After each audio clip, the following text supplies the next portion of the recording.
Thank you Jesus, धन्यवाद यीशु।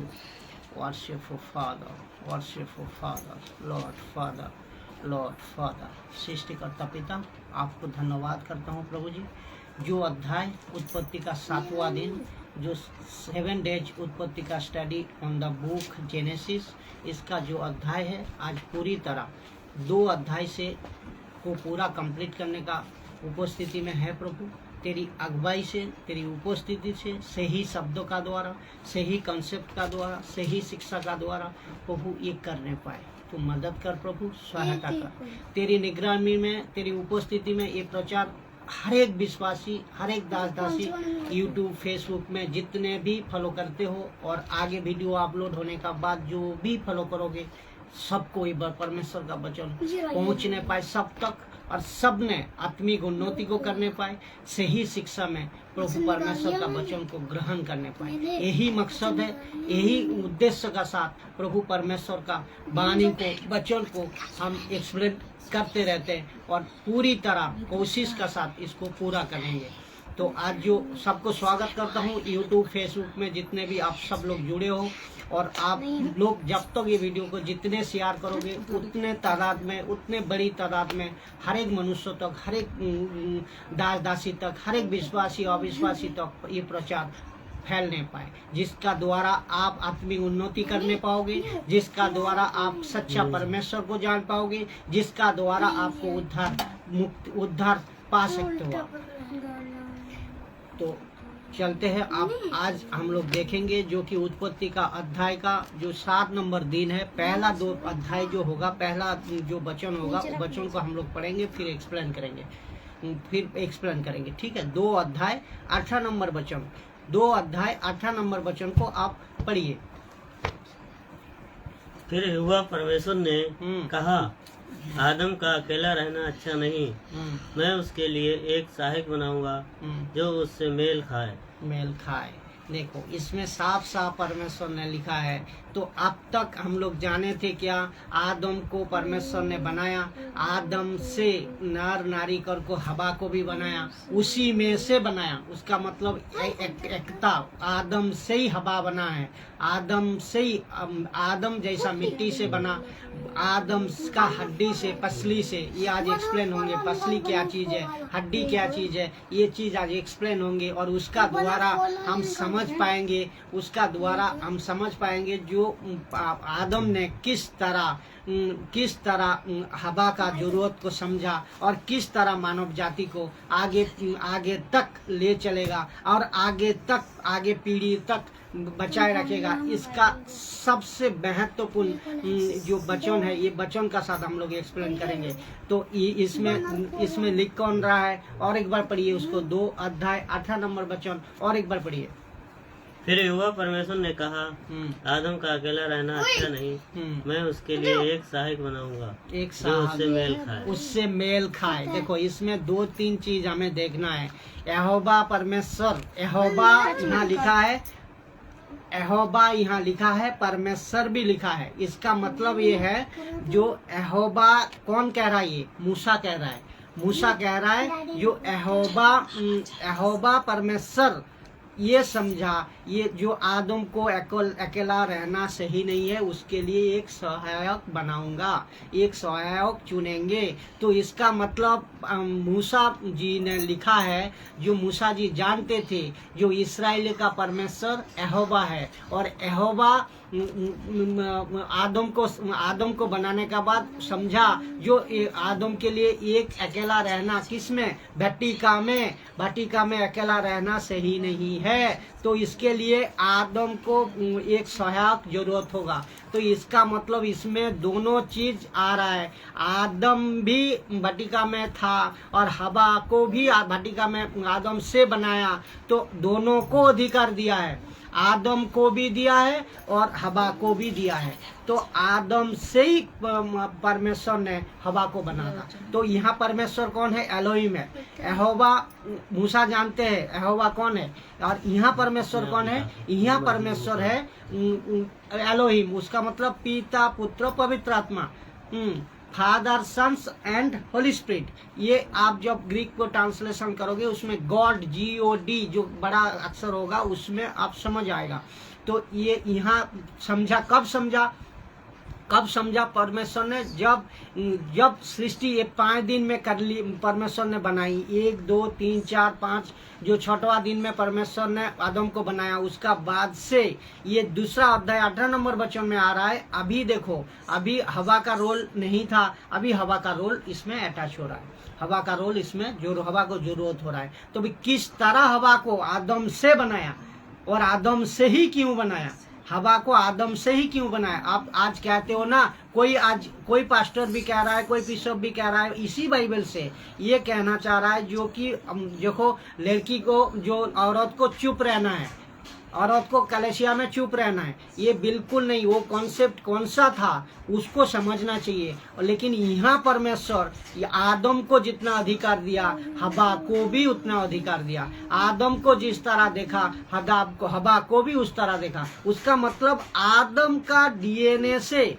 आदम को जिस वस्तु से बनाया, आदम को जिस धातु से बनाया, आदम को जिस तरह बनाया, उसी तरह हवा को भी बनाया। तो इसका मतलब कोई भी अगर कहो जो आप लेडीज पास्टर नहीं बन सकते हो, लेडीज परमेश्वर का सेवा नहीं कर सकते हो, ये गलत बात है। लेडीज इसमें आप 100% आपका, कोई भी लेडीज आप देख रहे हो, या मेरी बहनें, मेरी माताएं, जो कोई भी देख रहे हो, सबके लिए परमेश्वर ने से अधिकार दिया है। आप भी परमेश्वर का वचन को सुना सकते हो, आप भी परमेश्वर का वचन में सेवा कर सकते हो।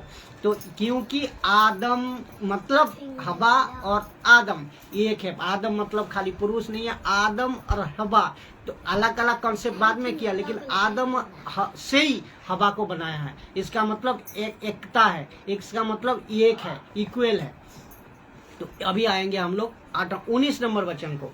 19 को पढ़िए आप, 2 अध्याय 19 नंबर वचन। और यहोवा परमेश्वर ने भूमि से सब जाति के बनाली पशुओं और आकाश के सब भांति के पक्षियों को रचकर आदम के पास ले आया। देखो कि देख वे उसका क्या क्या नाम रखता है, क्या क्या नाम और रखता है। जिस जीवित प्राणी का जो नाम आदम ने रखा वही उसका नाम हो गया। इसका मतलब देखो, तब देखो दूसरा अध्याय 18 नंबर वचन में कह रहा है, आदम को अकेला भाटिका में रहना सही नहीं है, इसके लिए हवा एक सहायक की जरूरत है। यहाँ तो कह रहा है सहायक, तब तक पत्नी नहीं बनाया आदम को, तब तक पत्नी नहीं है। 18 नंबर अध्याय तो क्या कह रहा है, सहायक। आदम को अकेला रहना सही नहीं है। उसका बाद कह रहा है सहायक की जरूरत है, और सहायक होगा जो आदम को समझ सके। बोलो तो आदम से मिल खाए। ये मिल खाए मतलब क्या, समझ गया ना इसमें। इसीलिए तो परमेश्वर कहा है एक वचन में, जो कि अपने स्वरूप और समानता, तो परमेश्वर जानता है जो आदम से किस मील खाने के लिए किस तरह जरूरत होगा, किस तरह औरत की जरूरत होगा, किस तरह हवा की काम को जरूरत होगा, ये चीज यहाँ एक्सप्लेन किया है। तो लेकिन खुलासा इसमें है, जो 6 नंबर अध्याय 4 नंबर अध्याय हम लोग सीखे हैं उसमें खुलासा नहीं है। उसमें नर नारी को बनाया, लेकिन इसमें खुलासा आ रहा है, जो खुलासा बिल्कुल साफ कह रहा है। जो उसका बाद से 19 नंबर वचन में क्या कह रहा है, जितने भी रेंगने वाला जंतु, अभी दूसरा वचन देखो, रेंगने वाला जंतु, पशु पक्षी, चीता, बाघ, शेर, उल्लू, भेड़, बक्की, जो कुछ भी बनाया परमेश्वर ने, इन सबको किसका द्वारा बनाया, इन सबको शब्दों का द्वारा बनाया। लेकिन खाली इंसान को, खाली आदम को किसका द्वारा, आत्मिक बनाया, और बाकी सब शब्दों का द्वारा बनाया। और इन सब किसी का अंदर स्पिरिट नहीं है, इन सब किसी का अंदर आत्मा नहीं है। तो ये बात आपको पहले भी खुलासा कर दिया, मैं अभी भी और दोबारा दोहरा रहा हूँ जैसे कि आप समझ सको। तो दूसरा नंबर वचन में अभी देखो, दूसरा 19 नंबर वचन को और एक बार पढ़िए, इसमें भी बहुत कुछ सीखने का है। और यहोवा परमेश्वर भूमि में से सब जाति के बनाए पशुओं और आकाश के सब भांति के पक्षियों को रचकर आदम के पास ले आया, कि देख कि वह उनका क्या क्या नाम रखता है, और जिस जीवित प्राणी का जो नाम आदम ने रखा वही उसका नाम हो गया। वही उसका नाम हो गया। देखो अभी इसमें क्वेश्चन आता है क्या, परमेश्वर ने भूमि से आप सब जीव जंतु को बनाया। किसने बनाया? यहोवा परमेश्वर ने, ऑलमाइटी गॉड ने सारा जीव जंतु को। आज जो आप देख रहे हो, चीता हो, शेर हो, बिल्ली हो, कुत्ता हो, शिंपांजी हो, जितने भी रेंगने वाला जंतु हो, जितने भी पशु पक्षी है, सबको बनाया किसने? परमेश्वर ने। और बना को कहाँ पर लाया? बना को इसमें 19 नंबर वचन में लाया। कहाँ से? भाटिका में लाया। भाटिका में लाया गया और ला को परमेश्वर किसको बता रहा है? आदम को। आदम को बता रहा है, वो देखे, आदम देखे। इसका मतलब ये बात आपको समझ आ रहा है, जो परमेश्वर आदम को अपने स्वरूप और अपने समानता देने का मतलब आप समझ जाओ। अब परमेश्वर आदम को इतने एबिलिटी, इतने क्षमता, इतने ताकत, इतने सुपरनेचुरल तरीका से परमेश्वर उनको बनाया था जो कि वो दूसरे जीव जंतु का क्या क्या नाम रखे, ये बता रहा है क्या क्या नाम रखे। तो परमेश्वर खुद लाया वाटिका में, आदम को सामने सब जीव जंतु को लाया और परमेश्वर कह रहा है आदम इनका नाम रखे।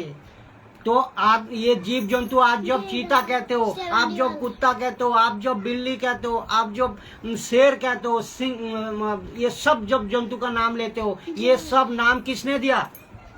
आदम ने दी है। तो इसका एक झलक, आदम जो परमेश्वर जो आदम को बनाया ना, परमेश्वर जो आदम को अपने स्वरूप, अपने समानता में बनाया ना, तो एक अधिकार का साथ आदम को कह रहा है तू ये जीव जंतु का नाम रख। तो आज भी, और भी एक बात गजब की है, देखो आज भी जो जीव जंतु, उसी उत्पत्ति का अध्याय से आज से लेकर 7000 साल होने वाला है। तो जो हम लोग किताब आया है, किताब हम लोग पढ़ रहा हूँ, आपको सिखा रहा हूँ, दूसरे को भी बता रहा हूँ और वचन आप तक पहुँच रहा है। तब तक आज जो भी नाम दे दिया परमेश्वर ने, ये आदम ने जो भी नाम ये जीव जंतु को दिया है, वो नाम को परमेश्वर हटाया नहीं। ये नाम को परमेश्वर ने लेकिन हटाया नहीं। ये नाम यहाँ साफ साफ लिखा है, ये परमेश्वर ने ये नाम को हटाया नहीं। तो आदम का वैल्यू को, आदम का सम्मान को भी परमेश्वर रखा है। तो इसका मतलब आप अपने स्वरूप, अपने समानता का ये जो एक झलक है, एक जो एक पोर्शन है, ये दिखाने का मौका परमेश्वर दिया है। किसको? आदम को। तो ये बात आप समझो, कितनी गहरी बात परमेश्वर ने आदम का द्वारा किया। सृष्टि जरूर परमेश्वर ने की है, शब्दों से सब जानवर को बनाया है, इस भूमि से बनाया और आदम के पास लाया। लाने का बाद नाम लेकिन आदम दिया है, नाम पूरी सबका नाम आदम। आज जिस जंतु को जानते हो, जिस जंतु को आप आंखों का सामने इस पृथ्वी में देख रहे हो, सबका नाम, ये आपका आदि जो पिता है, आदि माता पिता जिसको कहते हो आप, पृथ्वी में जो भी आदम मनुष्य रूप में, पहला आदम मनुष्य रूप में आया, जो उसने ही नाम दिया, तो उसको परमेश्वर इस तरह, इसका मतलब पूरी मानव जाति को परमेश्वर कितने सम्मान, कितने मजबूती का साथ, कितने और बोलो तो अलौकिक तरीका से परमेश्वर ने बनाया। ये चीज समझना जरूरी है। तब तक इनका ऊपर, तब तक ये सब, ये यहाँ साफ साफ प्रकाश हो रहा है, तब तक आदम को परमेश्वर अलौकिक तरीका से रखा था। लेकिन ये बिगड़ा कब? जब 7, 8, 9 में जब हम लोग आएंगे, तब आदम बिगड़ा, तब आदम को उसका ज्ञान जब खुल गया, तब आदम पूरी तरह बिगड़ गया और परमेश्वर का अधीन नहीं रहा, और परमेश्वर का अधीन। ये इसी वजह से पूरी मानव जाति गलती किया। एक आदम का वजह से आज पूरी मानव जाति गलती में है। समझ गए ना? तो अभी आएंगे 20 नंबर, 2 अध्याय 20 नंबर वचन पढ़िए।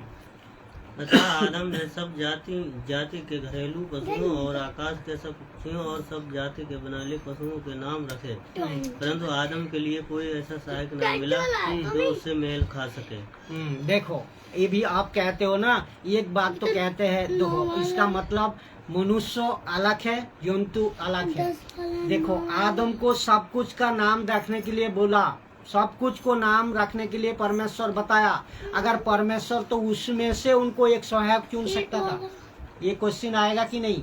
आज आप आप मैं इस तरह आपको अविश्वासी को समझाना चाहता हूँ, एक बात बड़ी करना चाहता हूँ। आप जब आज शेर को, बिल्ली को, जो लकड़ी, सांप, जो भी है, आप जिसको भी मानते हो, तो अगर आप परमेश्वर ने आदम को, मनुष्य जाति को, आदम मतलब मनुष्य जाति, आदम मतलब हवा, आदम मतलब स्त्री, आदम मतलब पुरुष, जो कि है परमेश्वर ने बनाया, तो उससे आदम को सारा पृथ्वी का जितने रेंगने वाले जंतु, जितने ताकतवर जंतु, जितने बाघ, चीता, शेर, जितने भी जंतु है, सबको बनाने का बाद भी उसको नाम देने का तक भी आदम को काम दिया। लेकिन उसमें से किसी को भी आदम का साथ मेल नहीं खाया।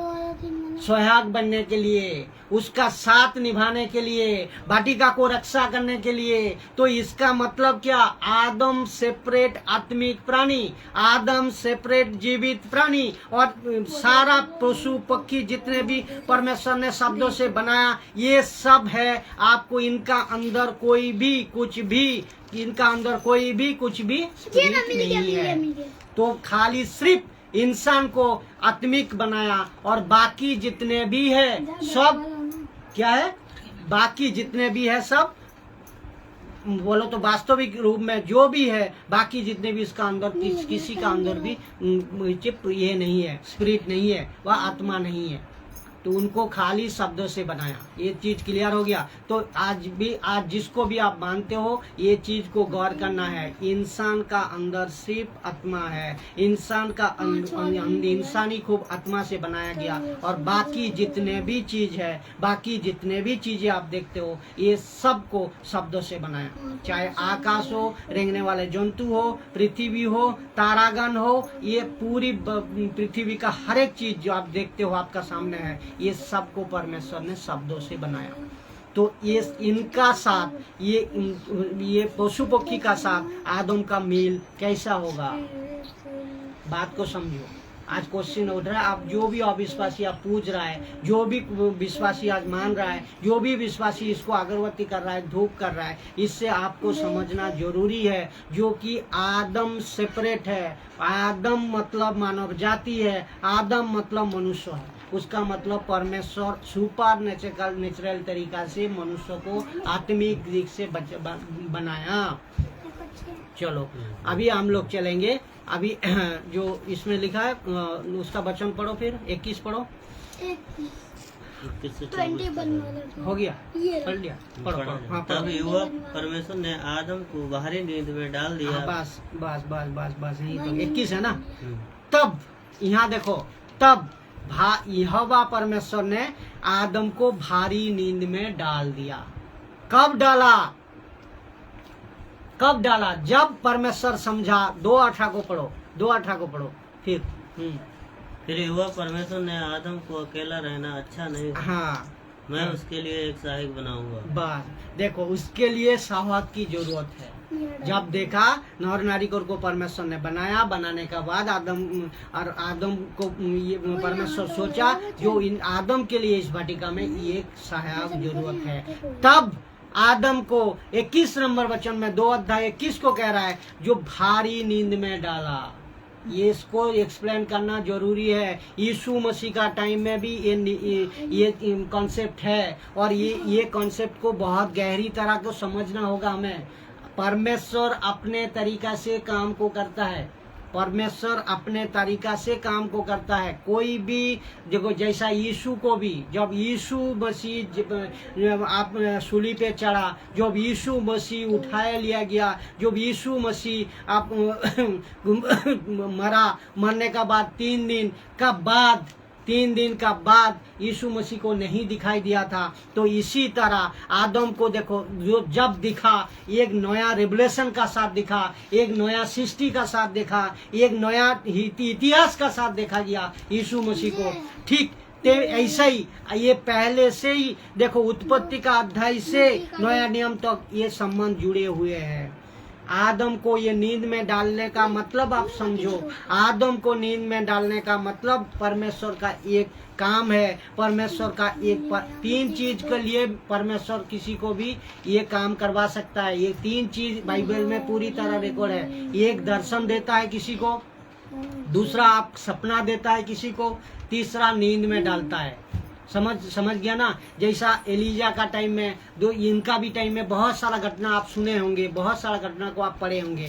जो सपने का द्वारा, इसको सपना आया है, उसको दर्शन आया है, उसको नींद दिलाया। इसका मतलब परमेश्वर ये समझाना चाहता है, परमेश्वर अपना तरीके से काम करता है, किसी का कहने से नहीं, किसी का ऊपर नहीं, किसी का बातों पे नहीं। परमेश्वर अपना तरीका से अपना काम को बताना चाहता है, दिखाना चाहता है। जो काम जो आदम को नींद में सुला दिया, आदम को नींद कह ले, आदम तो नींद कर ले, इसका मतलब परमेश्वर का एक तरीका था। जो आदम जब जगे ना, आदम जब उठे ना नींद से, तब एक नया सृष्टि मिले, तब एक नया सृष्टि मिले। जैसा यीशु मसीह सूली पे चढ़ने का बाद 3 दिन का बाद जब जी उठा, उसका क्या मिला, क्या मिला यीशु मसीह को जब जी उठा? आप पत्नी। जब यीशु जब मर गया था, यीशु जब सूली पे चढ़ा था, यीशु परमेश्वर जब सूली पे चढ़ा था, उसका पास पत्नी नहीं थी। लेकिन यीशु जब जी को उठा मरने का बाद, तब इसका पास, यीशु का पास पत्नी आया। पत्नी मतलब क्या? कलेसिया का रास्ता खुल गया। ये कितना गजब का पॉइंट है। इसको आत्मिक तौर से लेना है, ऐसा नहीं समझना है। इसको देखो, यीशु मसीह जब मरा, उसका पास कलेसिया नहीं था, उसका मतलब उसका पत्नी नहीं था। ये आत्मिक बातें हैं। मैं इसीलिए बार बार कहता हूँ, बाइबल का एक एक वचन को आत्मिक तरह समझना है। और आत्मिक तभी समझ पाओगे जब वीडियो को सही तरह देखोगे, सही तरह सुनोगे। सुनने से ही आपको जिंदगी बदलता है। तो इसमें आदम से भी यही कॉन्सेप्ट है, यीशु मसीह से भी यही कॉन्सेप्ट है। तो यीशु मसीह परमेश्वर जानता है, उत्पत्ति का अध्याय को लिखा है, और आदम भी जानता है जो इस तरह होगा। तो ये बात को हमें क्लियर करता है। उसका मतलब परमेश्वर ने ये बताना चाहा, अभी यीशु मसीह जागने का बाद आप यीशु मसीह का कलेसिया कौन सा है? रास्ता खुल गया, पत्नी का रास्ता खुल गई। तभी आदम भी जब भारी नींद में आदम को डाला, भारी नींद में आदम को डाला, तब इसका भी एक मकसद है। ऐसा नहीं कर सकता है, ऐसा नहीं हो सकता है, आप कोई लॉजिक लगाओगे तो नहीं होगा। ये परमेश्वर का तरीका है, ये परमेश्वर का नियम है, जिसका द्वारा आदम को भी भारी नींद में डाला। जैसे कि आदम जब उठा नींद से, जब सपना पूरा हुआ, जब दर्शन पूरा हुआ, जब नींद से उठा, तब ने आदम को क्या मिला? पूरी बगीचा का माहौल बदल गया, पूरी भटिका का माहौल पर बदल गया। और आदम खुद कह रहा है, इसका बाद आदम खुद कह रहा है, क्या कह रहा है वो भी हम बताएंगे। आदम खुद कह रहा है, उसका मतलब जब परमेश्वर आवाज दे रहा है, परमेश्वर कह रहा है, उठ आदम, अभी तेरा सपना पूरा हुआ, अभी तेरा नींद पूरा हुआ, अभी रेवलेशन पूरा हुआ, अभी योजना पूरा हुई, तू उठ को देखा क्या? देखा क्या? वो वचन हम लोग पढ़ेंगे 24। देखा जब हवा को उसका सामने खड़ा है, हवा उसका सामने खड़ा है। तो ये पढ़ो, 21 पढ़ा था आपने, 21 से पढ़ते जाओ, फिर नींद का बाद से पढ़ते जाओ। तब यहोवा परमेश्वर ने आदम को भारी नींद में डाल दिया। बस यहाँ और जब वह सो गया, तब उसकी एक पसली निकाल कर उसकी जगह मांस भर दिया। देखो, एक पसली निकाल कर जब वो सो गया था, जब वो सो गया था, कन आदम बोलो तो नींद में परमेश्वर दर्शन दिया, कह रहे तू नींद में जा। नींद में गया। परमेश्वर का ये सब योजना है, परमेश्वर का एक प्लान है, परमेश्वर का एक महिमा ये प्रकट किया। देखो इसमें जो नींद का समय में एक पसली जो मांस डाल दिया, इसका मैं क्लियर करेंगे। इसको जो ग्रीक लैंग्वेज में लिखा गया है, ये पसली का मतलब हड्डी का मतलब, आप हिंदी में जब पढ़ोगे हड्डी आएगा, पसली आएगा, लेकिन इसका सही अर्थ अलग है। इसका सही अर्थ को हमें समझना होगा, तभी आप समझ जाओगे जो कि ये क्या है। इसी वजह से तो इसको समझ नहीं पा रहा है। और जैसा बाइबल में है वैसा पढ़ को सबको सिखा रहा है, लेकिन इसको आप अंदर जाओगे, इसको सही तरह समझोगे तब समझ पाओगे। बिल्कुल इसका पसली और हड्डी जब नींद में सो गया, उसका आदम का हड्डी से क्या किया, पसली बोल तो मांस डाला, किसने? परमेश्वर ने। उसका बाद से हवा का उत्पन्न हुआ, उसका बाद से हवा का एंट्री हुआ, उसका बाद हवा आदम का पत्नी बोल को शिकार किया। तो ये चीज एक सहायक बोल को मिला। कब मिला? ये चीज हम लोग देखेंगे। कितना गहरी पॉइंट है, इसको बहुत दिमाग से लेना है, बहुत सोच समझ को इसको समझना है, तभी समझ पाओगे। तो हड्डी का मतलब जो हिब्रू वर्ड है ना, जो ग्रीक भाषा है, जो उस ग्रीक भाषा में आप गूगल में भी सर्च कर लोगे, गूगल में भी टाइप करोगे, इसमें लिखा है शेला, शेला लिखा है, शेला। उसका स्ट्रांग होगा 6763। ये जब टाइप करोगे गूगल में शेला आएगा।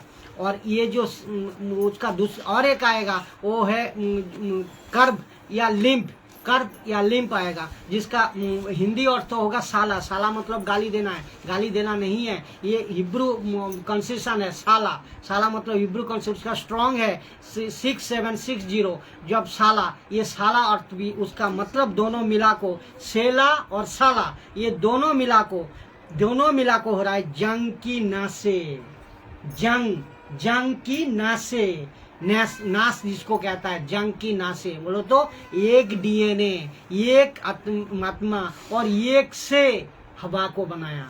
उसका मतलब हवा जो बना है ना, वो आदम से ही बना है। उसका अलग डीएनए नहीं है, उसका अलग मिट्टी नहीं है, उसका अलग नियम नहीं है। उसका आदम का अंदर जितने धातु है, जो धातु है, और आदम हवा का अंदर भी वही है। आदम को भी जितना एबिलिटी दिया है, हवा को भी उतना दिया है। आपको धन्यवाद करता हूं अनिल यादव जी, आप लगातार जुड़े हो। और दूसरे तक वीडियो को शेयर कीजिए, दूसरे तक फैलाइए और परमेश्वर का वचन को आगे बढ़ाइए, मजबूती का साथ बढ़ाइए। और जब तब तक बढ़ेगी, आप लोग जब तक शेयर करते जाओगे सही शिक्षा को और सही परमेश्वर का वचन को। चलो आगे चलते हैं। फिर यहाँ ये तक तो हम लोग समझ गया।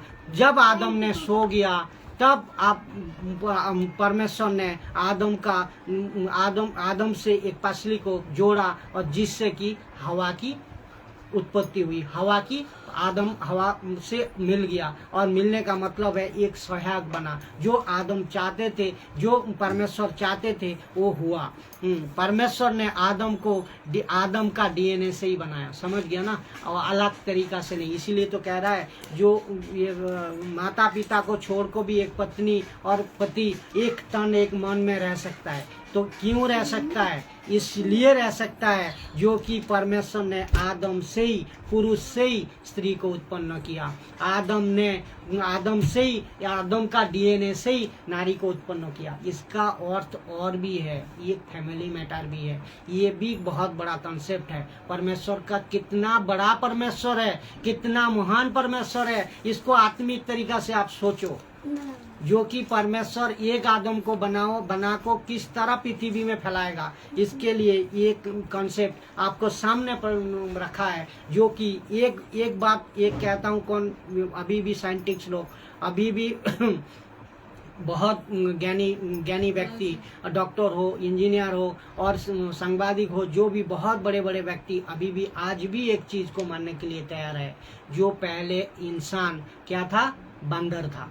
ये कहते हैं कि नहीं? अभी स्कूल में भी ये पढ़वा रहा है, स्कूल में भी ये चीज को ला रहा है। तो ये कॉन्सेप्ट कहाँ से लाया? ये कॉन्सेप्ट कहाँ से, कितना सटीक है? ये कॉन्सेप्ट कहाँ से किताब का द्वारा ग्रहण किया, ये तो नहीं पता। इसमें साफ साफ परमेश्वर का, बाइबल का वचन से ये समझ आ रहा है, इंसान को परमेश्वर बनाया, जीव जंतु को परमेश्वर बनाया। तो इंसान का अंदर आत्मिक तरीका से इंसान को बनाया, और जो जीव जंतु है उसको बनाया किस तरह? उसको शब्द का द्वारा बनाया। तो अगर इंसान बंदर थे, मैं क्वेश्चन करता हूँ आपसे क्वेश्चन करता हूँ, इंसान अगर बंदर थे, आज भी आपका स्कूल में पढ़ा रहा है, आज भी कॉलेज में पढ़वा रहा है, आज भी बड़े बड़े नेता, बड़े बड़े इंजीनियर, सपोर्ट सब कह रहा है इंसान पहले बंदर थे। है कि नहीं? तो ये आपको मैं ये क्वेश्चन करता हूँ, इस साल इंसान अगर बंदर थे तो इंसान ये नूह से बोलो तो उत्पत्ति का अध्याय से नूह तक 1600 साल बीत गया था। तो 1600 साल में आप दावा कर रहे हो, जो बता रहे हो आप, जो इंसान पहले बंदर थे 1600 साल में नहीं 1000 साल में, समझ लो 1000 साल में आप कह रहे हो इंसान बंदर थे। लेकिन बंदर अगर इंसान थे तो जो इंसान बना है उसका पूंछ कहाँ है? ये मजाक में नहीं लेना, हंसी पे नहीं लेना, बहुत गजब चीज है। आज साइंटिस्ट भी कह रहा है, आज दूसरे व्यक्ति भी कह रहा है, अगर कह रहा है बंदर से इंसान बना, तो बंदर से अगर इंसान बना तो उसका पूंछ कहाँ है? आपका कहने पर, जो आप बता रहे हो आपका कहने पर मैं कह रहा हूँ। आप अगर कौन सा किताब पढ़ को, कौन सा साइंटिस्ट से लेको कह रहे हो, ये मुझे समझ में नहीं आता। जितने बाइबल में लिखा है उसका द्वारा मैं ये आपको एक्सप्लेन करना चाह रहा हूँ। उसका मतलब क्या, ये उत्पत्ति का पहले अध्याय से एक अध्याय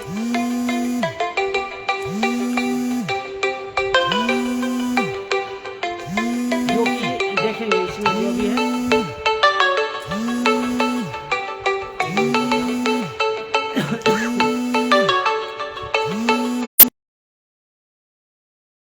अगर जो डल्विन साहब, हाँ डल्विन साहब जिसका ऊपर जो बताया था इंसान बंदर से इंसान बना है, जो लेकिन बाद में वो उन्होंने स्वीकार किया, केस में हाईकोर्ट में भी उसका ये चली, बाद में स्वीकार किया जो उनका स्टेटमेंट गलत था। लेकिन तो भी आज भी किताब में दे रहा है, आज भी पढ़वा रहा है स्कूल में, आज भी बड़े बड़े शिक्षक लोग बता रहा है जो बंदर से इंसान बना है। अगर बंदर से इंसान बना है तो 1000 साल में आप जो कह रहे हो उत्पत्ति का पहले शुरुआत से 1000 साल नूह तक तो सब खत्म हो गया था। तो 1000 साल में अगर बंदर इंसान बन गया, परिवर्तन हो गया, तो इसका मतलब आज 7000 साल चल रहा है। ये भी मैं कह रहा हूँ आज 7000 साल चल रहा है। तो 7000 साल में तो इंसान और परिवर्तन होना चाहिए था, और परिवर्तन क्यों नहीं हो रहा है? फिर ये भी तो सवाल आता है। तो ये कॉन्सेप्ट कहाँ से लाते हो और ये कॉन्सेप्ट कहाँ, किस आधार पे प्रचार करते हैं, किस आधार पे प्रचार करते हैं, ये मुझे नहीं पता। लेकिन ये बाइबल का अनुयायी जितना समझ आ रहा है, जो बंदर पहले अंदर था, बंदर पहले अंदर था और आदम को जिस परमेश्वर ने बनाया वो बाहर था, तो मतलब बंदर पहले से अंदर था। डिस्टर्ब का टाइम में थोड़ा डिस्टर्ब हो गया था कोई इलेक्ट्रिक मैटर के लिए। फिर चलते हैं, कहाँ रुक गए थे हम लोग कहाँ रुक गए थे, यहाँ तक हम लोग पढ़े हैं। तो इसका मतलब ये कॉन्सेप्ट को हमें नहीं एक्सेप्ट करना है, एक कॉन्सेप्ट को हमें जानना है। जो परमेश्वर ने आदम को आत्मिक दिख से बनाया, उसका अंदर स्पिरिट दी, और लेकिन कोई जीव जंतु से आत्मिक दिख नहीं है। अगर ये भी आप कहते हो बंदर इंसान बना है, लेकिन कोई बंदर किसी का सामने जाकर पूजा पाठ करते हैं, कोई बंदर किसी का सामने अगरबत्ती करता है, कोई बंदर बुद्धि लेकर समाज में काम करते हैं, कोई बंदर किसी का सामने, जो कि आप सब विश्वासी को मैं ये समझाना चाह रहा हूँ। आप खुद सोचिए और खुद बात को समझिए, कहाँ अंधविश्वास कुसंस्कार है, और जो वचन, जो वाक्य, जो कॉन्सेप्ट किताब में नहीं है, जो किताब में ये समझना जरूरी है। जहाँ तक हम लोग एक डिस्टर्ब होने से क्या होता है ना, वचन अलग हो जाता है, वचन सुनने में मजा नहीं आता। वचन को सही तरह एक्सप्लेन करना है। आप जो कोई भी देखते हो, आप जो कोई भी सुनते हो, आप सही तरह पूरा वीडियो को सुनोगे, जानोगे, तभी समझ पाओगे जो कॉन्सेप्ट क्या है। पूरी तरह नहीं समझ को नहीं कहना है और नहीं सीख पाओगे। तो सीखना आपको ध्यान का साथ देना है। हम डिस्टर्ब होंगे उसका मतलब आप भी डिस्टर्ब होंगे। तो चलो चलते हैं। तो इसका मतलब आदम, परमेश्वर ने मनुष्य को खाली सिर्फ आदम को बनाने का मतलब पूरी मनुष्य जाति, हवा को बनाने का मतलब पूरी मनुष्य जाति। तो इसका मतलब आदम को बनाने का मतलब आत्मिक दिख से बनाया। कोई जीव जंतु को परमेश्वर ने आत्मिक नहीं बनाया। तो जीव जंतु का साथ जो बंदर से आदमी बना, ये कैसे संभव है? आप खुद थोड़ा टैली कीजिए, आप खुद थोड़ा सोचिए। तो इसका मतलब तो परमेश्वर उसी तरह तो जीव जंतु को भी बना सकते थे, वो कह भी सकते थे। आप दावा कर रहे हो, जो आप सिखा रहे हो, जो भी आप बता रहे हो, वो दावा कर सकते थे ना यहाँ बाइबल में। आप जो अपने स्वरूप, अपने समानता में जीव जंतु को भी बनाया, ये कहीं भी है क्या? कहीं भी नहीं है ना। तो खाली मनुष्य को बनाया ना। तो मनुष्य का अंदर स्पिरिट है और ये जीव जंतु का अंदर खाली शब्दों से बनाया, कोई स्पिरिट नहीं है इसका अंदर। उसका मतलब वो अपने मर्जी से, अपने एबिलिटी से किसी को पूजा नहीं कर सकता है, किसी को लकड़ी दिखा नहीं सकता है, किसी को किस तरह एक्टिविटी जैसा इंसान करता है उस तरह नहीं कर सकता है। तो इसका मतलब उसका अंदर स्पिरिट नहीं है, वो खाली जीवित प्राणी है। और मनुष्य का अंदर आत्मा भी है, प्राण भी है, शरीर भी है, ठीक है। और इसका अंदर जीव जंतु का अंदर खाली शरीर है और प्राण है। ये चीज कॉन्सेप्ट क्लियर है। अभी आगे हम लोग चलेंगे। जो परमेश्वर, तो इसका मतलब परमेश्वर ने आदम को एक ही डीएनए से, आदम और हवा को एक ही डीएनए से बनाया। तो ये बात हमें समझ में आ गया। तो ये अभी एक चीज हमें आता है इसमें क्वेश्चन, परमेश्वर ने हवा को आदम से ही क्यों बनाया? ये क्वेश्चन भी आएगा। परमेश्वर ने हवा को आदम से ही क्यों बनाया?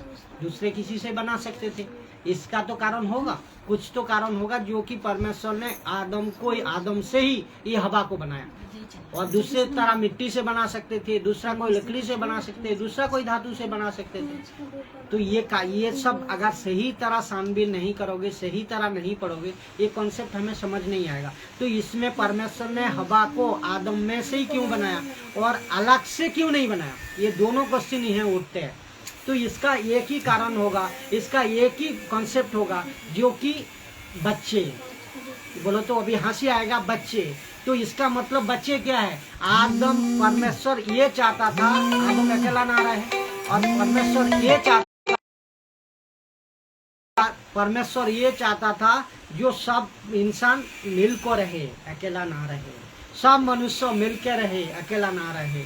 तो परमेश्वर ये जगत को, ये पृथ्वी में हर एक मनुष्य को फूले फले भर जाओ, ये भी एक वचन में लिखा है। तो इसका मतलब परमेश्वर ने आदम से ही हवा को इसलिए बनाया जैसे कि बच्चा पैदा हो सके, उसकी माँ का गर्भ से बच्चा पैदा हो सके। और भी एक कंसेप्ट आप सही तरह समझो, कितना गहरी पॉइंट इसमें छुपे हैं पता है? मैं नहीं जानता कोई प्रचारक आज किस तरह किसको कैसा सिखा रहा है, लेकिन इसमें ये चीज भी आ रहा है, परमेश्वर इतना महान है, परमेश्वर इतना अद्भुत तरीका से आदम को बनाया, जो और आदम से ही हवा को बनाया, जिस हवा से, जिस औरत से, जिस आदि माता से पैदा होगा लड़का और लड़की। ये भी देखो, किसी माँ का गर्भ से, कोई गर्भ से लड़का भी पैदा हो रहा है और लड़की भी पैदा हो रहा है। तो कितना अद्भुत तरीका से बनाया परमेश्वर ने। ये बच्चे का कॉन्सेप्ट को इसलिए आदम से बनाया जिसका कि आदम का डीएनए का द्वारा हवा बच्चा भी पैदा कर सके और बच्ची भी पैदा कर सके, लड़की भी पैदा हो, लड़का भी पैदा हो। इसका मतलब एक फैमिली कॉन्सेप्ट है, एक परिवार है। तो परमेश्वर कहाँ कितने महान, जितने भी आप परमेश्वर को धन्यवाद दो, जितने भी परमेश्वर का महिमा करो, उतने कम है, उतने कम है। परमेश्वर, मैं कहता हूँ जितने परमेश्वर सब कुछ भाषा दिया, सब कुछ ज्ञान बुद्धि दिया, लेकिन परमेश्वर को धन्यवाद देने के लिए भाषा नहीं दिया। इतना महान, इतना अद्भुत है, इतना अद्भुत कंसेप्ट है ये। जो उत्पत्ति का 5 अध्याय 2 नंबर वचन, यहाँ जाएंगे हम लोग। उत्पत्ति का 5 अध्याय 2 नंबर वचन। उसने नर और नारी करके मनुष्यों की सृष्टि की और उन्हें आशीष दी कि उनकी सृष्टि के दिन उनका नाम आदम रखा। उनके सृष्टि का दिन उनका नाम आदम रखा। उनका सृष्टि का दिन उनका नाम आदम रखा। समझ गया ना? उसका मतलब नर और नारी, एक आप जो कह रहे हो ना, अब स्त्री अलग है, स्त्री का अधिकार नहीं है सेवा करना, स्त्री अब कलेसिया में काम नहीं कर सकते। ये वचन आपको साबित, उसका मुंह पे तमाशा है, ये वचन साफ साफ साबित कर रहा है। उसका आदम ही हवा है, हवा ही आदम है। नर और नारी को बनाया और नाम रखा आदम। परमेश्वर खुद कह रहा है। तो ये बात को आप गहरी तरीका से कहाँ ले रहे हो? ये बात को गहरी तरीका कहाँ सीख रहे हो? और एक बार पढ़ो उनको, मैं और समझूंगा। आदम की वंशावली ना वही वही पढ़ो दूसरा। हम्म, उसने नर और नारी करके हम्म, मनुष्य की दृष्टि की सृष्टि की सृष्टि की। और उन्हें आशीष दी और उनकी सृष्टि के दिन उनका नाम आदम रखा। देखो उनका नाम आदम रखा, समझ गया ना। तो इसका मतलब आप लेडीज हो, आप माताएं हो, बहन हो, जो कोई भी हो, प्रभु यीशु मसीह का सेवा कर सकते हो, डंके का चोट पे कर सकते हो, जब बोलो तो मजबूती का साथ कर सकते हो, क्योंकि परमेश्वर भटिका में आदम को जितना अधिकार दिया था, हवा को भी उतना दिया था। आदम को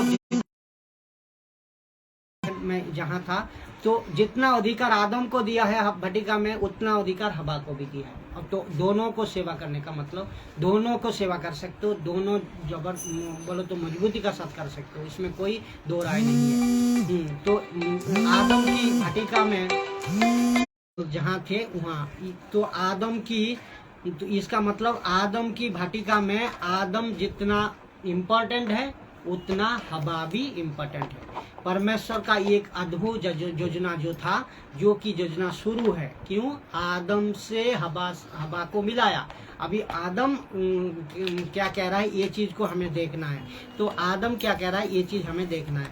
तो जो परमेश्वर का एक अद्भुत योजना था, जो कि मैरिज, विवाह, परमेश्वर का अद्भुत योजना था। उसका मतलब आदम को परमेश्वर ने नींद में सुलाया, और आदम को परमेश्वर ने जब जागा, उठा, जब देखा परमेश्वर आदम, हवा उसका सामने तैयार है। तो अब आदम कह रहा है एक पसली और हड्डी अभी एक हुआ है, एक हुआ है, उसका मतलब एक तन एक मन हुआ है। तो आदम जानते थे और हवा भी, आदम जानते थे जो परमेश्वर का ये संगति को, आदम जानते थे परमेश्वर का महिमा को।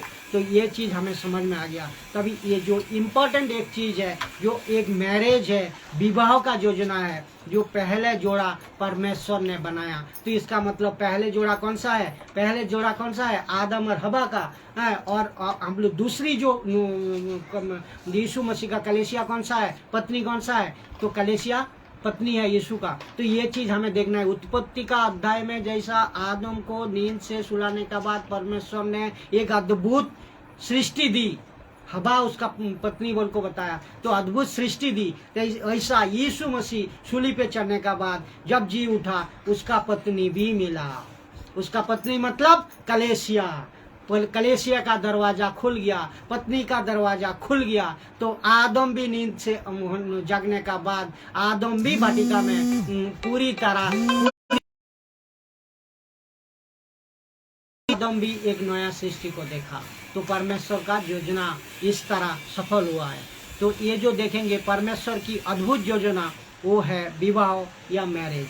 तो पहले जोड़ा कौन सा है, ये आदम और हवा का। जितने भी कौम, जितने भी इंसान, जितने भी दुनिया में शख्स है, वो सबको यहीं से ही, यही इसका डीएनए लेको, इसका नियमों को लेको, इनका कैरेक्टर को लेको हम चल रहा है। हम आज कह रहा है हम तो पाप नहीं किया, हम तो चींटी तक भी नहीं मैं मरा, हम पापी नहीं है। लेकिन बेटा तेरा जन्म ही पाप से ही हुआ है। इसका मतलब पहला आदम पाप किया, पूरी मानव जाति पाप में फंसा।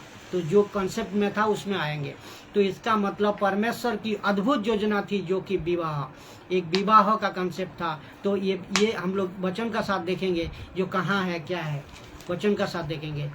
मालाकी पहला जोड़ा परमेश्वर ने बनाया, और अभी हम कहता हूँ आपका जोड़ा भी परमेश्वर को बनाने दीजिए। जो आज मैरिज नहीं किया है, जो आज मैरिज के सोच रहे हो, आपका जोड़ा भी परमेश्वर को बनाने दीजिए। क्योंकि परमेश्वर का इच्छा से जो काम होगा वो पूरा होगा, वो सफल होगा, और वो रिश्ता सही रहेगा। तो ये परमेश्वर पहले जोड़ा आदम और हवा को बनाया। इसका मतलब मैरिज, ये मैरिज आदम और हवा का, ये प्रश्न आता, आदम और हवा का मैरिज में कौन शामिल था? क्वेश्चन करो आप लोग, क्यों ऐसे चुपचाप बैठे हो? आदम और हवा का विवाह कौन करवाया था? आदम और हवा का विवाह कौन करवाया था? क्यों? बाइबल को तो पढ़ते हो ना। वो तो जोड़ा तो परमेश्वर ने बना ही दिया। हाँ, तो उसका विवाह का टाइम में था कौन? साक्षी कौन था? परमेश्वर थे। हाँ, तो ये चीज को आज खुलासा होंगे ना, ये चीज जो खुलासा होंगे, इसीलिए तो कह रहा हूँ, मैं सबके लिए बता रहा हूँ। जो आदम और जोड़ा बनाया, जोड़ा मतलब समझ गया, पशु पक्षी में भी जोड़ा बनाया, शेर शेरनी, कुत्ता कुत्ती और बिल्ली उसका बिल्ली, जैसा भी है नार नारी, तो इसका मतलब पूरी जीव जंतु में भी परमेश्वर ने जोड़ा बनाया। तो मैं क्या बता रहा हूँ आपको, पहले जोड़ा परमेश्वर ने बनाया, आपका जोड़ा भी परमेश्वर को बनाने दो। तो ये वचन को हम लोग पढ़ेंगे, जो कि मलाकी 2 अध्याय 13 नंबर वचन पढ़िए। मलाकी 2 अध्याय 13 नंबर वचन से 16। फिर तुमने ये दूसरा काम किया कि तुमने यहोवा की वेदी को रोने वालों और आहें भरने वालों के आंसुओं से भिगो दिया है, यहाँ तक कि वह तुम्हारी भेंट की ओर दृष्टि तक नहीं करता और न प्रसन्न होकर उसको दूसरे हाथ से ग्रहण करता है। तुम पूछते हो ऐसा क्यों? इसलिए क्योंकि युवा तेरे और तेरी उस जवानी की संगनी और ब्याही हुई स्त्री के बीच साक्षी हुआ था। ये कहाँ प्रमाण होता है? ये वचन ये यहोवा परमेश्वर खुद कह रहा है। ये यहाँ परमेश्वर खुद कह रहा है, जो मैं आदम और हवा को जोड़ा बनाने के बाद जो विवाह हुई ना, मैं पहले तो बता दिया मैं आपको, ये अद्भुत योजना है परमेश्वर का, जो कि विवाह जो आज चल रहा है पृथ्वी में, आज चल रहा है हर एक मानव जाति में, आज चल रहा है, ये परमेश्वर का नियम से है। ये विवाह का टाइम में साक्षी, आज जिसने भी शादी किया है, जिसका भी शादी हुआ है, सबको साक्षी कौन था, कौन पादरी था, कौन बिशप था, कौन मौलाना था, कौन पंडित था, वो नहीं जानता मैं, किसका आपका शादी कहाँ हुई ये वही नहीं जानता, लेकिन ये जानता हूँ परमेश्वर का वचन ये कह रहा है, परमेश्वर खुद उस शादी में साक्षी हुआ करते थे। परमेश्वर खुद उस साक्षी विवाह में शादी में साक्षी होते थे। इसका मतलब परमेश्वर खुद कह रहा है। और एक बार पढ़ो वचन को, मैं क्लियर करता हूँ। जो आज तलाक दे रहा है, जो आप बीबी से गलत काम करवा रहा है, जो बीबी को आज मारधर कर रहा है, जो पढ़ो ये वचन को पहले से, एक सबको खुलासा देना जरूरी है ये। फिर तुमने ये दूसरा काम किया है कि फिर तुमने एक दूसरा काम किया है कि, किसको? पुरुष को कह रहा है। हाँ बताओ। तुमने यहोवा की वेदी को रोने वालों और आए भरने वालों के आंसुओं से भिगो दिया। हाँ देखो, यहाँ तक कि वह दूसरी तुम्हारी भेंट की और दृष्टि तक नहीं करता। बस यहाँ तो रखो। इसका मतलब कोई पति अगर उसका पत्नी को इस तरह अत्याचार करे, इस तरह तलाक दे, इस तरह डिवोर्स दे, इस तरह उनको भगाए, तो इसका मतलब उसका आंखें भर को आंखें रो रहा है जो ना, उसको तक भी तुम सम्मान नहीं किया। कौन कह रहा है? परमेश्वर कह रहा है, परमेश्वर खुद कह रहा है। तो ये उसका मतलब आप उनको आप इस तरह नहीं कर सकते हो, क्योंकि परमेश्वर इसमें साबित होता है, इसमें पूरी तरह साबित होता है, जो परमेश्वर एक तन, एक मन और एक ही डीएनए से इंसान आदम को बनाया, जिसका द्वारा परमेश्वर इसका विरोध है, इसका खिलाफ है। पढ़ो फिर दूसरा, उसी से दूसरा पढ़ो, जहाँ छोड़े वहीं से पढ़ो। और दृष्टि तक नहीं करता हाँ। और न प्रसन्न होकर उसको तुम्हारे हाथ से ग्रहण करता। तुम पूछते हो ऐसा क्यों? ऐसा क्यों? हाँ। इसलिए क्योंकि युवा तेरे और तेरी उस जवानी की संगनी और ब्याही हुई स्त्री के बीच साक्षी हुआ था, और ना प्रसन्न होकर उसको तुम्हारे साथ से ग्रहण करता। तुम पूछते हो ऐसा क्यों? इसलिए क्योंकि युवा तेरे और तेरी जवानी की संगनी और ब्याही हुई स्त्री के बीच साक्षी हुआ था, जिससे तूने विश्वासघात किया है। क्या उसने एक ही को नहीं बनाया, जबकि और आत्माएं उसके पास थी? देखा, एक ही से ही बनाया, इसका मतलब समझ गया ना, एक ही से ही आदम से ही आपको हवा बनी है। तो इसका मतलब एक तन एक मन क्यों कह रहा है? ये कारण में कह रहा है। उसका मतलब जितने भी आज डिवोर्स हो रहा है, जितने भी आज बोलो तो तलाक हो रहा है, तो इससे परमेश्वर सख्त नफरत करता है। कह रहा है परमेश्वर खुद साक्षी था आपका शादी में, परमेश्वर खुद साक्षी सा आपका विवाह में। इसमें जो रो रहा है, चाहे पति पत्नी को तलाक दे रहा है और पत्नी पति को तलाक दे रहा है, सब दोनों को एक ही बराबर है, दोनों को एक ही हिसाब है, दोनों को एक ही नियम है। तो आप जो शादी तलाक देने के लिए अभी सोच रहे हो ना, मन में अपने बीवी को तलाक देने के लिए सोच रहे हो ना, मन में अपने पति को तलाक देने के लिए सोच रहे हो ना, आप परमेश्वर का वचन को सुन लीजिए और परमेश्वर का वचन को मान को थोड़ा रुक जाइए। और ये वीडियो को देखने के बाद आपका होशे उड़ जाएगा। जो परमेश्वर आपसे खुश नहीं है, परमेश्वर आपसे मोहब्बत नहीं करता है, आप जो कुछ भी कर रहे हो, आप जो परमेश्वर का वचन का खिलाफ कर रहे हो, आप रुक जाइए, वहीं रुक जाइए। शादी परमेश्वर आपका शादी करवाया, परमेश्वर खुद रेखो आप, परमेश्वर आपका शादी में साक्षी है। चाहे किसी भी कौम का हो, किसी भी धर्म का हो, किसी भी इंसान हो, इंसान होना चाहिए, किसी भी व्यक्ति हो, तो आपका शादी में परमेश्वर खुद साक्षी हुआ करते थे। आप जो तलाक देने को सोच रहे हो, चाहे बीवी को तलाक दे रहे हो या कोई पति को दे रहे हो, तो आप वहीं रुक जाइए। परमेश्वर का वचन ये कह रहा है, परमेश्वर का अद्भुत जो योजना है, ये मैरिज एक पवित्र मैरिज है, जो पवित्र बंधन है, इसको मत तोड़िए। अब ये वीडियो सुनने के बाद आपका होशे उड़ेगी। जो परमेश्वर आपसे नफरत कर रहा है, जो कि तलाक आप कर रहे हो, कि जवानी की संगति के ऊपर जो अत्याचार कर रहे हो आप, इससे परमेश्वर खुश नहीं है। मैं एक बात बताऊं अपने तरीका से, जो कि पूरी इंडिया हम लोग जहाँ हूँ और पूरी बाहर भी, वर्ल्ड में भी, जहाँ की सबसे आज फेमस कंट्री है कौन सा, जो कि अमेरिका, जिसको वैसे बसे हुए 200-250 साल हुआ है, जो कि सब दिक से फेमस है, सब दिक में, टेक्निकल दिक में फेमस है, अर्थनीति में फेमस है, चाहे मिलिट्री में जाओ फेमस है, रास्ता में, सड़क में, दुनिया भर, एजुकेशन में, शिक्षा में, सब कुछ में सबसे नंबर 1 कंट्री है, सबसे नंबर 1 स्टेट है, वो है अमेरिका। लेकिन आज ये दुख की बात है, सबसे गड़बड़ी है। जब आप गूगल में सर्च करोगे, जानोगे, तो ये सर्च करने के बाद मुझे ये नॉलेज आया, जो अमेरिका का एक कॉन्सेप्ट में उसका बोलो जो फाउंडेशन है, उसका जो मजबूती है, वो हिला हुआ है। वो क्या है पता है? इसी परमेश्वर का वचन में, जो कि तलाक, जो कि डिवोर्स, हर 3 मिनट में आप तज्जुब हो जाओगे, हर 3 मिनट में एक तलाक हो रहा है अमेरिका में। तो सोचो कहाँ तक बिगड़ा है, सोचो कहाँ तक, यहाँ तक कि अफ्रीका में भी, हमारा इंडिया में भी, हर जगह हो रहा है। तो ये परमेश्वर आपसे विरोध है, ये परमेश्वर का खिलाफ है, क्योंकि आपका शादी का समय पे साक्षी हुआ करते थे खुद परमेश्वर, खुद यीशु मसीह, खुद परमेश्वर एक वचन साबित करता है। तो इसको आपको जानना जरूरी है, इसको आपको समझना जरूरी है। जो कोई भी आज तलाक के मूड में हो, तलाक देने का हो, या अभी तलाक में तैयार हो, आप अगर वीडियो आपका हाथ तक मिला, सुना, थोड़ा सुन लीजिए, इससे आपको जिंदगी बदल सकता है।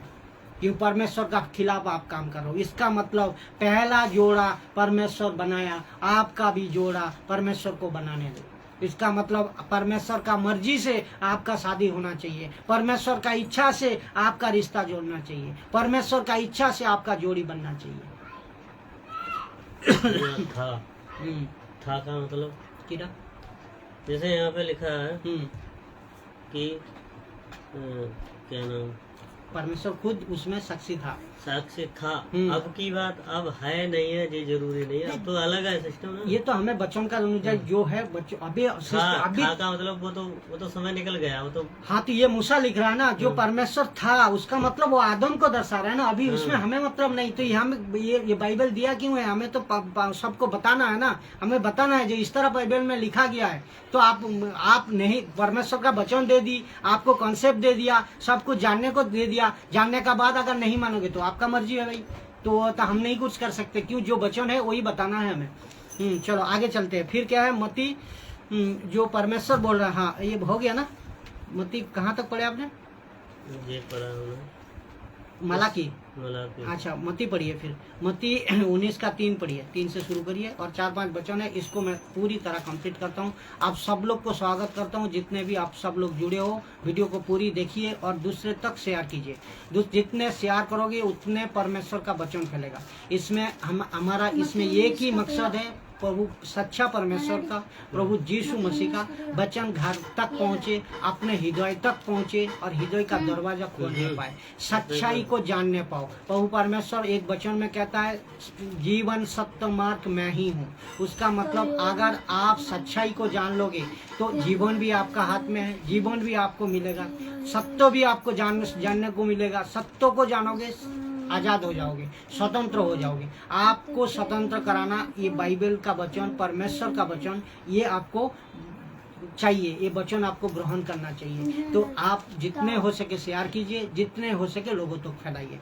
हाँ, मत्ती 19 नंबर अध्याय, जो कि यीशु मसीह ने खुद कह रहा है। मत्ती 19 नंबर अध्याय 3 नंबर वचन। तब लोग बालकों को उसके पास लाए कि वे उन पर हाथ रखे और प्रार्थना करें, पर चेलों ने उन्हें डांटा। यीशु ने कहा बालकों 19:13। तब लोग बालकों को उसके पास लाए कि वे उन पर हाथ रखे और प्रार्थना करें, पर चेलों ने उन्हें डांटा। अच्छा, 4 में कौन सा कॉन्सेप्ट दे दिया मैंने? फिर 19:4 उसमें देखो क्या क्या लिखा है। 19:4 में लिखा है कि उसने उत्तर दिया, क्या तुमने नहीं पढ़ा कि जिसने उन्हें बनाया उसने आरंभ से नर और नारी बनाकर कहा। जिसने तो इसका मतलब देखा, तुम्हें नहीं पता। उसका मतलब शास्त्री फरीसियों लोग ये सवाल करते थे, जो स्त्री त्याग देना गलत है कि नहीं। उन किसको? यीशु मसीह को कह रहा था। तो ये वचन पहले परमेश्वर यहोवा परमेश्वर ने यहाँ बता दी। कहाँ? उत्पत्ति का अध्याय में। ये जो उत्पत्ति का पहले अध्याय में हवा का टाइम में, आदम का टाइम में, ये मैरिज के खिलाफ है। परमेश्वर खुद साक्षी करता था विवाह का टाइम में। और जो आप तलाक दे रहे हो, जो आप डिवोर्स कर रहे हो, इसमें परमेश्वर खुद विरोध है। और देखो यीशु मसीह ने भी ये कॉन्सेप्ट को मैं इसीलिए जुड़ा रहा हूँ, यीशु मसीह ने भी ये कॉन्सेप्ट को उठाया। कहाँ? ये मत्ती 19:4 में, जो कि शास्त्री फरीसियों ने उसको पूछा था जो स्त्री त्याग देना गलत है कि नहीं। तब यीशु मसीह ने क्या कह रहा है? 4 को और एक बार पढ़ो, क्या कह रहा है ये देखो। उसने उत्तर दिया, क्या तुमने नहीं पढ़ा कि जिसने तुम्हें बनाया उसने आरंभ से नर और नारी बनाकर कहा। देखा? तुम्हें एक नहीं है, तुम्हें ये पता नहीं है, तुम तो पहले से पढ़ा हो। तुम्हें क्या ये नहीं पढ़ा है आपने? ये यीशु मसीह ये कह रहा है, डांटा भी उनको। तुम्हें ये शास्त्री फरीसियों को तो ये जानते थे यहोवा को कौन, इस्राएलियों लोगों को ये जानते थे यहोवा परमेश्वर कौन है। तो ये यीशु मसीह ने भी कहा है, जो ये तुम्हें पता है, ये दो नर नारी को एक से ही बनाया है। तुम्हें ये भी पता है, पता होना चाहिए। उनको डांट को कह रहा है। तो ये चीज को आपने इग्नोर नहीं करना है, ये चीज को आपको नहीं हवा में उड़ाना है। ये बात को कॉन्सेप्ट को समझना है, ये बात को कॉन्सेप्ट में सही तरह लेना है। जो 19:5-6 पढ़िए। 19:5 इस कारण मनुष्य अपने माता पिता से अलग होकर अपनी पत्नी के साथ रहेगा और वे दोनों एक तन होंगे। यहाँ भी लिखा है इसी कारण। अगर अलग से बनाया होता, अगर अलग से तैयार होता, तब ये नहीं कहता परमेश्वर। तो एक तन एक मन इसीलिए रहेगा, जो आदम का पसली से ही हवा को बनाया, आदम का डीएनए से हवा को बनाया। तो इसी वजह से माता पिता को छोड़ को भी पत्नी और उसका पति एक तन रहेगा। एक तन का मतलब एक ही हड्डी, एक ही डीएनए, एक ही संयोग का साथ रहेगी। तो परमेश्वर का एक अद्भुत योजना है, जो कि विवाह, जो कि एक जोड़ी, एक पुरुष एक नारी, ये चीज को हमें समझना होगा। लेकिन ये जो गलत कंसेप्ट हो रहा है, ये परमेश्वर का खिलाफ है। आज जो हो रहा है, 6 भी पढ़ा ना। चलो अभी हम लोग चलेंगे, जो कि आज जो उत्पत्ति का अध्याय 2:25, इसको थोड़ा कॉन्फ्रेंस करेंगे। आदम और उसकी पत्नी दोनों नंगे थे पर लजाते न थे। देखो अभी लाइन आया, अभी कितना कंसेप्ट है इसमें, कितना गजब का थे। आदम और ये पढ़ो एक बार, पढ़ो। आदम और उसकी पत्नी दोनों नंगे थे पर लजाते न थे। देखो यहाँ बात को समझाना। यहाँ क्या परमेश्वर साक्षी होने का बाद शादी करने का बाद मूसा कह रहा है। मूसा तब समझ में आया मूसा को, जो आदम का पत्नी क्या को पुकार रहा है। इतना टाइम तक पत्नी कहीं भी था, नर नारी बनाया, फिर हवा कहा, फिर आया पत्नी। तो इसका मतलब मूसा को ये प्रकाशन मिली जो अभी पत्नी का रूप परमेश्वर कह रहा है। तो जितना कहा परमेश्वर ने उतना मूसा ने लिखा है। तो ये चीज को हमें देखना है। जो हाँ पढ़ो और एक बार पढ़ो। इसमें और भी एक चीज है, बहुत आत्मिक बातें हैं। 2:25 आदम और उसकी पत्नी दोनों नंगे थे पर लजाते ना थे। अभी देखो इसमें एक चीज है, नंगा थे। देखो शादी का बाद भी नंगा थे लेकिन लजाते नहीं थे। ये बात को आपको समझ में आएगा। ये बात कहाँ से टच है, ये बात कहाँ तक जुड़ा है पता है।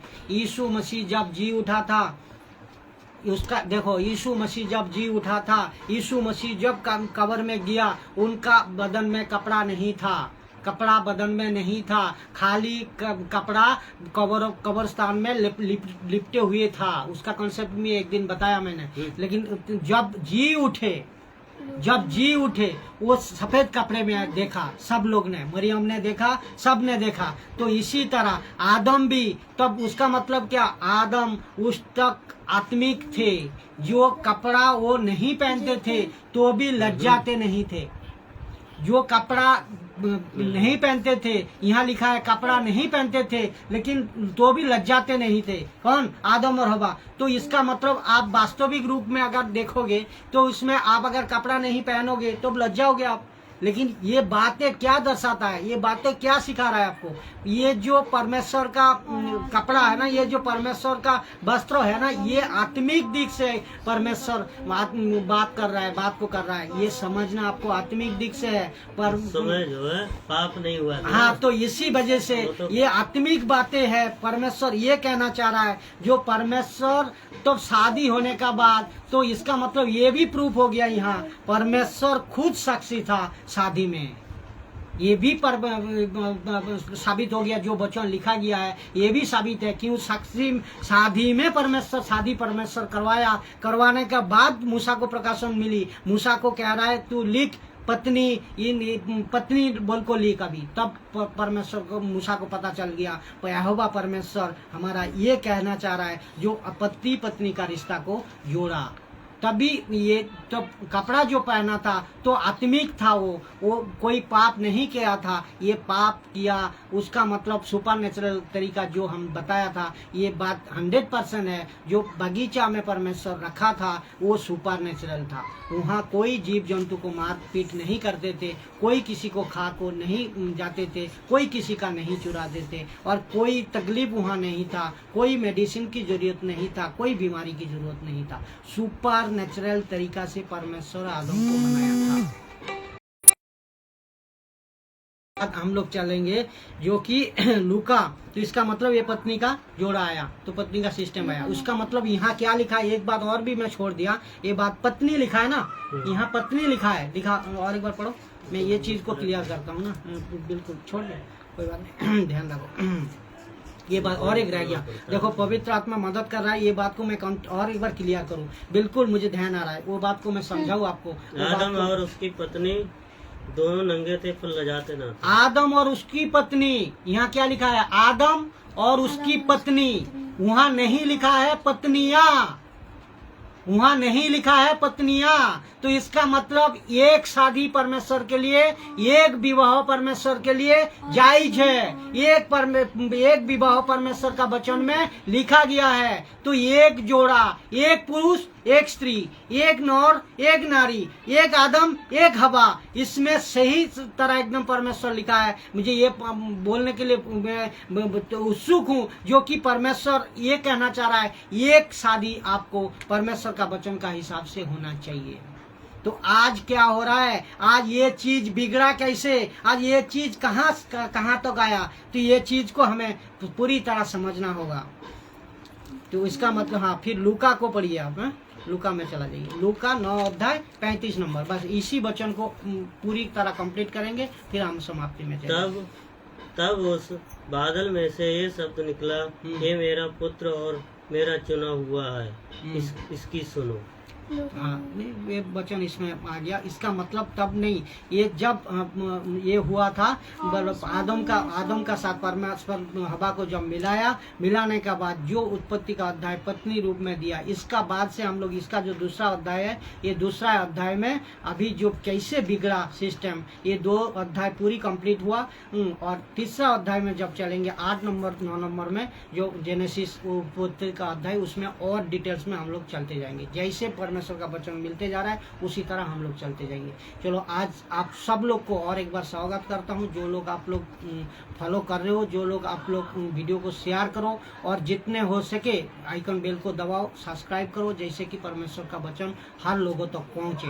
यही मकसद का साथ प्रभु परमेश्वर का वचन को एक्सप्लेन करने और बताने, और आप लोग भी दूसरे को बताइए, जैसे कि सही सच्चा परमेश्वर को आप जान सको, सच्चा नियमों को जान सको, सच्चा जिंदगी को मान सको और यीशु में मजबूत होने पाओ।